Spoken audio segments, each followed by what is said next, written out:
Now, in other news, the United States has accused Russia of cheating and helping North Korea skirt strict UN sanctions placed on Pyongyang for its nuclear development activities. Our Aram with the details.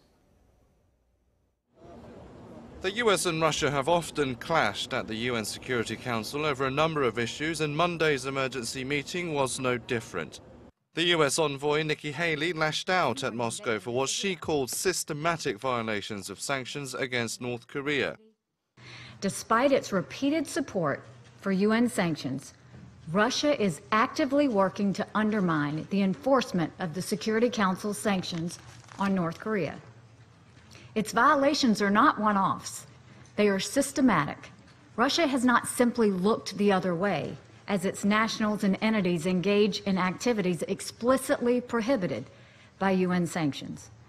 Russia has engaged in a concerted campaign in the Security Council to cover up violations of sanctions, whether they're committed by Russia or citizens of other states. Haley added that Washington has evidence of these alleged violations, which include helping the North get banned fuel and refusing to expel a blacklisted North Korean. Russia's UN ambassador Vasily Nebenzia immediately hit back at suggestions Moscow pushed for an independent report on sanctions progress to hide its breaches. The United States delegation intentionally heightened the tensions surrounding the issue of transferring to the Council of the interim report by the Council of Experts, and they want to use this tribune in order to impose on the international community their own vision of the situation.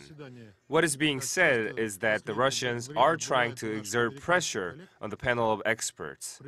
Well, we would like to once and for all put an end to such insinuations. China also weighed in. The Chinese envoy said Beijing is implementing sanctions on the North, but warned that confronting Pyongyang would be a dead end. Ma Xiaozu also called for progress in negotiations and urged the Security Council to remain united on the issue. Aram, Arirang News.